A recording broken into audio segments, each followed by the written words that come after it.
다윗의 사랑의 눈을 봅시다. 다윗은 쫓기고 쫓길 때 압살롬의 반란으로 인해서 자식에게 쫓긴 죄의 근원이 누구에게 있었죠? 다윗에게 있었어요.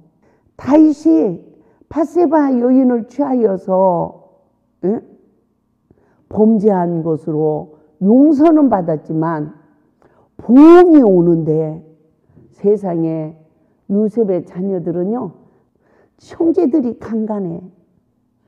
그걸 보고 또 형제들끼리 죽였어.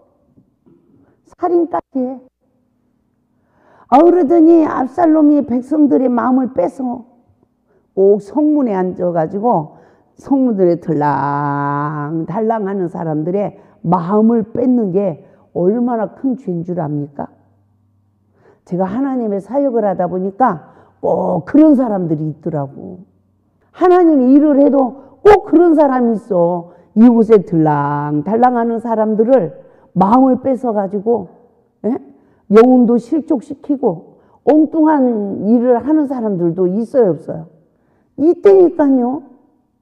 그냥 압살롬 같은 거예요.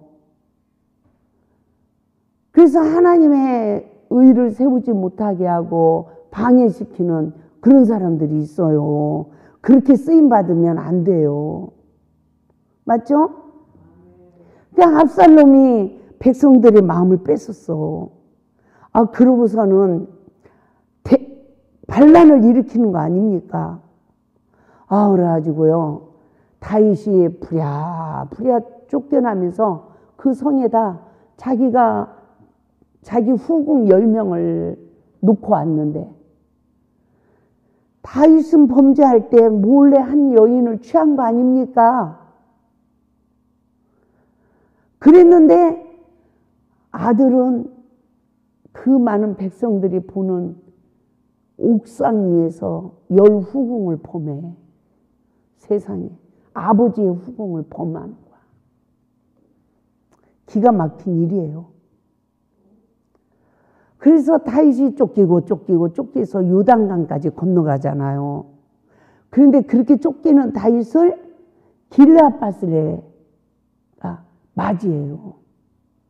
그러니까 승리하고 났을 때 다윗이 3가지 유언을 하죠. 첫째, 요압, 원수를 자기가 갚은 요압은 100발의 피를 흘려 음부로 내려가게 하래. 또 시므이는 100발의 피를 흘려 음부로 내려가게 하래요. 그리고 당신을 도와준 길르앗 바슬레들 아들들에게는 은총을 베풀어요. 저는 제가 그 대목을 하나님이 말씀을 일깨울 때요, 제가 이제 수원에서 이제 붕해를 하고 돌아올 때였습니다. 붕해를 하고 돌아왔는데 그날 밤에 비가 억수로 내렸어요. 그런데 하나님이 그 말씀을 풀어주면서 여러분, 원수를 내가 갚은 적 없습니까? 다른 사람 시므이처럼 저주한 적 없습니까? 어머나, 내가 영적으로 쫓기는 하나님의 종들을 내가 그런 적이 있더라고. 그리고 특별히 그냥 남편이 영적으로 쫓기는데 내가 길르앗 바슬레처럼 맞아서 내가 섬기지 못하고, 내가 시므이 역할도 했고, 내가 요압 역할도 한 거예요. 이거를 하나님이 보게 하시고요, 그날 밤에 얼마나 그 말씀이 무서웠는지 오돌오돌 떨면서, 나는 영적으로 쫓기는 자들을 길르앗 바슬레 아들처럼, 바슬레처럼 내가 맞이하지 못했네. 내가 하나님의 일을 잘못했네. 이러면서 막 남편한테 막 회개 편지 써서 드리고 막 그랬어요. 그래서 저는 이런 말씀들이 시험을 통하여 하나하나 다 잊혀지는 거야. 그런데 제가 그때 이제 수원으로 붕해를 갔는데 남편하고 좀 다투고 갔어. 그러니까 붕해는 인도했어요. 붕해를 인도하고 나서 강대상에서 내가 이제 하나님 앞에 이르는 거야. 에? 남편이 이렇고 막 이르는 거야. 그런데 로마서 11장에 엘리야처럼 송사하고 있다고. 너는 바알에게 무릎을 꿇은 자라고. 여러분들은 영적으로 자녀가 쫓기든 누가 쫓기든 길레아 바슬리처럼 섬기는 자가 돼 있습니까? 아니면 시므이처럼 요압처럼 원수를 내가 감고 사는 자입니까? 저는 그때 이 말씀을 일깨울 때 너무너무 놀랐어요. 다윗이 솔로몬에게 유언한 유언장입니다. 그래서 다윗의 사랑의 눈을 떴던 그 시기에는 봐요. 시므이의 이 독한 말, 사무엘하 16장 7절, 사무엘하 16장 7절에 사무엘하 16장 7절 시므이가 저주하는 가운데 이와 같이 말하니라. 피를 흘린 자요 사약한 자요 가거라 가거라. 우리가 극한 고난을 받을 때를 기억해 봅시다. 잊지 못할 자가 누구인가? 첫째, 원수를 잊지 못합니다. 두 번째, 나를 축복한 자를 잊지 못해요. 내가 너무너무 어려울 때 나를 도와준 자를 잊지 못하고요. 나를 독한 말로 저주한 자를 잊지 못해. 맞죠? 그런데 저도 이 두 사람을 잊지 못하는 이런 게 있었어요. 근데 이 첫사랑의 회복이란 이 주제로 성령의 법으로 늘 내 죄성을 다 일깨움 받으니까 다 나 때문이었네. 그러니까 이런 게 다 치유되고 자유해지더라는 거죠. 그래서 아들 압살롬에게 쫓기는 다윗을 시므이가 저주하죠. 그런데 대항하지 않는 피조물의 삶으로 다윗이 용서는 했지만 죽을 때 아들에게 유언을 한 것을 보게 되어집니다. 그래서 열왕기상 2장 9절을 보면 그러나 그를 무죄한 자로 여기지 말지어다. 너는 지혜 있는 사람이므로 그에게 행할 일을 알지니 그의 백발이 피 가운데 수월에 내려가게 하라. 그래요. 그래서 이 솔로몬이 지혜롭잖아요. 그러니까 경계 구역이 있잖아. 너는 여기를 넘어가면 내가 너를 죽인다. 그런데 시므이가 넘어갔네. 그래가지고 죽였잖아요. 그러니까 백발이 피 가운데 수월에 내려가게 하라. 이 말은 죽을 때까지 서로 살인죄만 짓다가 내가 죽어서 지옥으로 내려간다는 말이에요. 그러니까 요압처럼 원수를 갚으면 백발의 피로 백발로 음부에 내려간대. 그러니까 죽을 때까지 편안하게 산다 못 산다? 안식이 없는 삶을 살다가 간다는 거야. 근데 이렇게 또 독한 말로 저주하는 시므이 같은 사람은 백발이 돼서 죽을 때 피를 흘리고 죽어서 음부로 내려간다는 거예요. 이게 너무나 무서운 말씀이더라고요. 그래서 여기에서 백발의 피 가운데라는 말은 늙어 죽을 때까지 살인죄만 짓다가 또 죽어도 곱게 못 죽고 수월 곧 음부에 내려가게 한다는 말씀입니다. 근데 다윗은 하나님의 손에서 이긴 것을 보게 됩니다. 사무엘하 16장 7절을 보면 시므이가 저주하는 가운데 이와 같이 말하니라. 피 흘린 자요 사악한 자요 가거라 가거라. 이렇게 그가 돌을 던지며 저주했지만 사무엘하 16장 11절에서 뭐라고 합니까? 또 다윗이 아비새와 모든 신하들에게 이르되 내 몸에서 난 아들도 내 생명을 해하려 하거든. 하물며 이 베냐민 사람이랴. 여호와께서 그에게 명령하신 것이니 그가 저주하게 버려두라. 봐봐요. 여기에서 누가 나를 저주해. 그러면 누가 하는 거다? 여호와께서 그에게 명령하신 것이니 그가 저주하게 버려두라. 지금 누가 하시는 거다? 하나님. 나를 너무 힘들게 하는 사람 누가 하는 거예요? 하나님.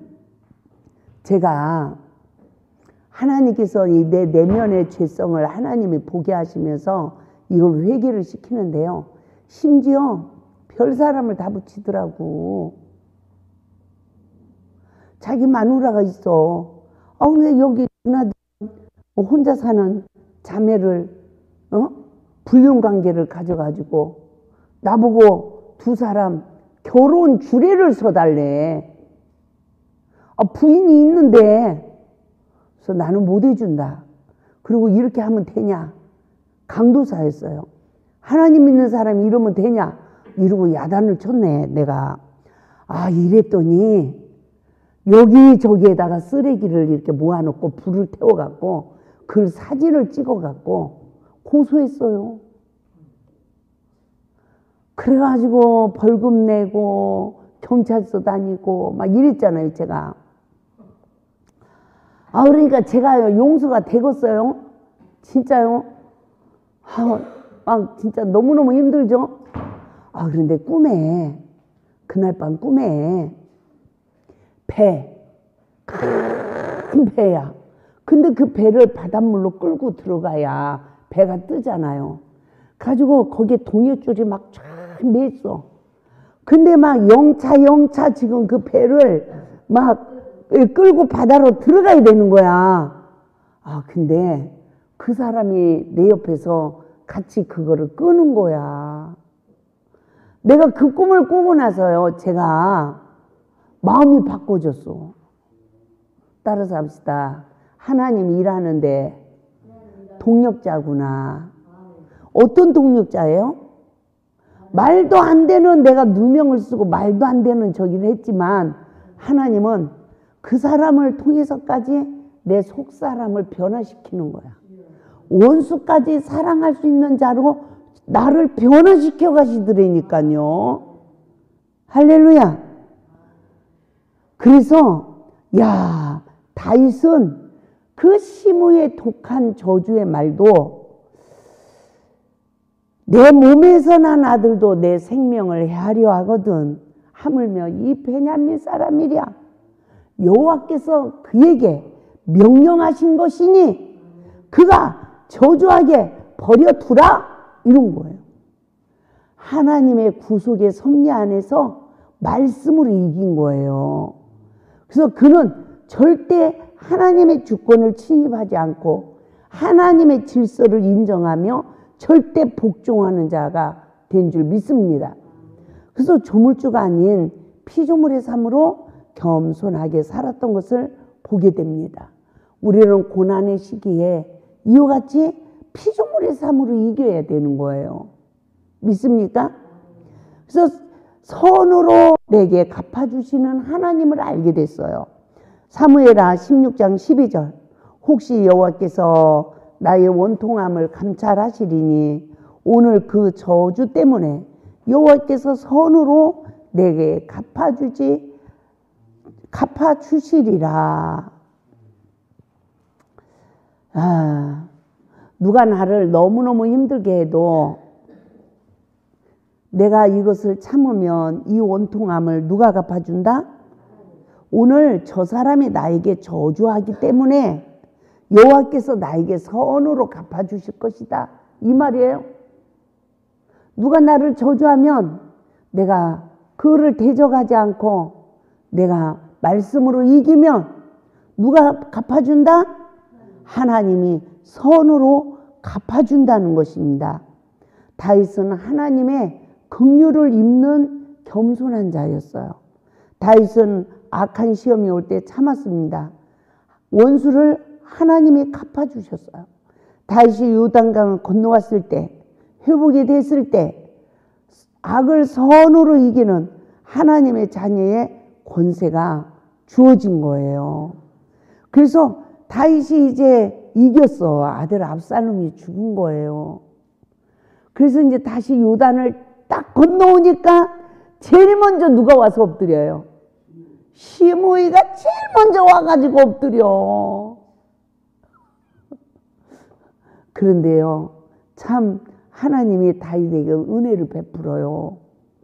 은혜를 베풀었지만 죽을 때 아들 솔로몬에게 너는 지혜로워. 에? 그 원수를 갚으라는 거예요. 그러니까는 이 다윗 솔로몬 왕이 그냥 죽이지 않았어. 경계 구역을 줬지. 너는 여기를 넘어가면 죽는다. 그 넘어가니까 딱 죽였잖아요. 우리가 하나님의 말씀을 통해서 선으로 어떻게 악을 이겼는지 모든 믿음의 선진들의 생애를 통하여 깨닫는 귀한 은혜가 있기를 바랍니다. 그래서 사무엘하 12장 7절에서 14절 말씀을 보게 되지면 이른비의 성령을 받은 다윗이 기름 부음을 받고 왕이 되기까지 수많은 연단과 생명의 위기를 지났습니다. 그러한 다윗도 바세바 여인으로 죄를 범하게 되었으며 선지자 나단의 책망을 듣고 죄를 깨닫고 철저하게 회개를 했어요. 다윗은 그 죄로 인하여 구원의 즐거움을 잃어버리고 하나님께 그 구원의 즐거움을 회복시켜 줄 것을 눈물로 침상을 적셨다라고 말합니다. 그때 하나님 앞에 은혜를 입었어요. 죽이지는 않겠다는 보장을 받았어요. 그러니까 하나님이 이 일로 내가 너를 죽이지 않겠다 이 말이에요. 이 약속을 받고 구원의 보장을 받았습니다. 나단 선지자를 통하여 하나님의 말씀을 깨닫고 들은 이 다윗은 어려움이 주어질 때마다 따라서 합시다. 나의 연고 때문이다. 나의 연고 때문이다. 그게 보응의 산이라니까요. 나의 연고 때문이다라고 자신에게 죄가 시작됐다는 것을 인정하며 시인하는 삶으로 겸손히 모든 시험을 말씀으로 이긴 줄 믿습니다. 사무엘하 16장 10절을 봅니다. 왕이 이르되 스루야의 아들들아 내가 너희와 무슨 상관이 있느냐. 그가 저주하는 것은 여호와께서 그에게 다윗을 저주하라 하심이니 내가 어찌 그리하였느냐 할 자가 누구겠느냐 이러죠. 누가 나를 저주해. 근데 내가 지난해에 악을 심었어 하나님 앞에. 근데 나한테 시므이처럼 나를 저주해. 그런데 다윗이 지금 뭐라고 말하는 거예요? 하나님이 다윗을 저주하라 했는데 내가 어찌 그리하였느냐 할 자가 누가 있겠느냐 이 말이에요. 기가 막힌 거예요. 저도 내 인생을 이렇게 뒤돌아보니까 내가 악을 심은 것 때문에 나를 힘들게 했더라고요. 도리어 내가 그 앞에서 빌고 살아야 되더라는 거죠. 그래서 사무엘 16장 11절에서 뭐라고 합니까? 또 다윗의 아비새와 모든 신하들에게 이르되 내 몸에서 난 아들도 내 생명을 해하려 하거든. 하물며 이 베냐민 사람이랴 여호와께서 그에게 명령하신 것이니 그가 저주하게 두라. 할렐루야. 누가 나를 욕을 해도 억울해야 돼요? 누가 하게 한 거다? 하나님이 그렇게 하게 한 거다. 그런데요, 막대기로 쓰임받는 자는 막대기로 쓰다 버려. 하나님이 막대기로 쓰다 버려요. 그런데 하나님의 그 채찍에 회개하고 자신의 죄를 깨닫고 겸손히 낮아지는 자는 거듭나는 복을 받는 것입니다. 그래서 모든 죄의 근원이 나에게 있다고 고백하는 다윗은 자신의 죄의 근원을 볼 수 있는 겸손한 눈을 잃지 않았으며 늘 세례 기도로 피조물의 삶을 살게 된 줄 믿습니다. 할렐루야. 따라서 합시다. 나 같은 죄인을 하나님이 쓰시니 감사합니다. 여기에서 벗어나면 안 되는 거더라고요. 그죠? 나 같은 자를 하나님이 쓰시니 감사합니다. 이래서 다윗이 이겼어요. 전쟁에. 근데 전쟁에 이긴 자의 탄식을 우리가 말씀을 통하여 깨달아 봅시다. 사무엘하 18장 33절.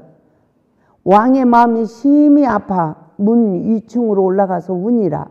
그가 올라갈 때에 말하기를 내 아들 압살롬아, 내 아들 압살롬아, 차라리 내가 너를 대신하여 죽었다면 압살롬 내 아들아 하였더라. 저는 이 말씀을 언제 일깨워줬냐면 우리 기도원에 옛날에 밤새 기도하는 분들이 많았어요. 산에서 밤새 기도했어. 그리고 또 새벽 예배 다 드렸어요. 얼마나 충성들을 했는지 몰라요. 그런데 이 기도원이 사람들이 내려가고 아무튼 여기 중직자들이 다 내려가서 송악주유소 건너편에 기도원을 하우스를 짓고 세웠다니까요. 5분도 안 되는 거리잖아요. 그때 제가 얼마나 마음이 아팠는지 몰라요. 그런데 그들이 잘 되냐? 아니더라고요. 하나님이 그러고 나갔는데 하나님이 이래요.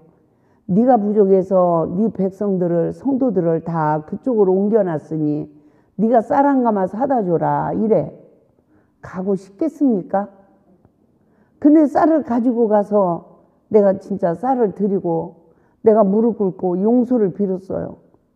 내가 부족해서 성도들을 다 옮겼다고 합니다. 용서하십시오. 이랬어요. 그리고 한 2달 지나니까 전도사 2명이 보따리를 싸고 있다. 가서 데려와라. 이래. 제가 또 갔어요. 가지고 2분이 보따리를 싸고 기다린다고 하나님이 데려오라고 그래서 데리러 왔습니다. 이랬어. 그랬더니 그 집주인 여자 집사님이 그냥 어깨다 손을 딱 넣고 막 내 머리채라도 이어뜯을 그런 기세를 가지고 막 이러는 거예요. 근데 그리고 막 그분들이 별말을 다 했어. 막 하지도 않은 일들을 막 말을 꾸며서 막 말을 하고 그랬어요. 그래서 제가 그 남자분한테 제가 하나님의 일을 하는 건 나를 통해서 많은 사람들이 복을 받게 하기 위함입니다. 그런데 내가 하지 않은 거를 했다고 소문을 내면 나로 인해서 많은 사람들이 하나님 앞에 징계를 받을 거 아닙니까? 그러니까 그러지 마세요. 이러고 오니까 그분은 잘못했습니다. 이러더라고요. 그런데 하나님이 이 말씀을 이 골짜기에서 일깨우네. 내가 온전하지 못해서 내 옆에 있는 사람들이 나를 판단하고 나를 정죄하다 다 죽었어.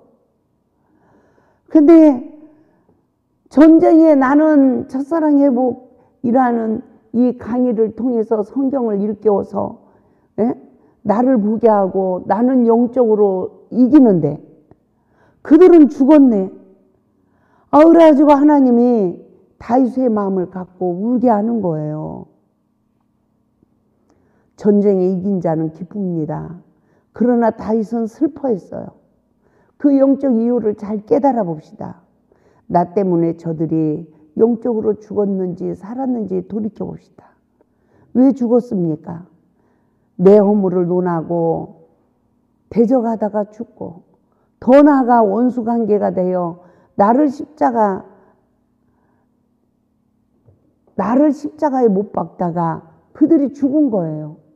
근데 나는 십자가 부속의 은혜로 생명의 양식을 얻고 영적으로 이기는 자가 되었지만 저들은 아직 십자가를 통과하지 못하고 원망하고 불평하는 영적 포로 생활을 하는구나 하고 하나님께서 한없이 울게 하시더라고요. 이와 같은 영적 싸움의 결과를 볼 수 있는 눈이 떠진다면 다윗처럼 슬퍼할 것입니다. 탄식할 것입니다. 저주의 근원이 된 다윗의 영적 시기에 탄식해서 다윗은 자신을 대적하며 생명을 해하려던 아들 압살롬이 죽었다는 소식을 듣고 슬피 울며 압살롬아 압살롬아 압살롬아 하며 내가 너를 대신하여 죽었다면 내 아들아 내 아들아 하며 아들을 잃은 아픔을 슬퍼했습니다. 다윗은 범죄 이후 자신의 죄의 근원을 보는 은혜를 입었던 것입니다. 시므의 저주를 통하여 하나님의 간섭을 인정하였으며 전쟁에서 압살롬을 잃어버린 아픔이 더 큰 줄 믿습니다. 우리 따라서 합시다. 나는 복의 근원인가? 저주의 근원인가? 이 말은 복이 나로 시작되고 있는가? 아니면 내가 온전하지 못하여 남들이 나를 비방하다가 내가 저주의 근원이 돼 있지 않은가? 우리는 항상 죄의 보응을 통하여 자신의 죄의 근원을 보고 낮아지는 삶과 하나님의 주권에 순종하는 아름다운 믿음을 가져야 될 줄 믿습니다. 얻은 것보다 내 죄의 근원으로 잃어버린 것을 깨닫고 아픔의 눈물을 흘릴 수 있는 참된 그리스도인의 삶을 살아가야 될 줄 믿습니다. 자신의 죄의 근원으로 열매 맺지 못하고 죽은 압살롬처럼 죽은 자들 때문에 울 수 있는 믿음을 가져야 우리는 슬퍼하며 회개하는 역사가 이루어질 줄 믿습니다.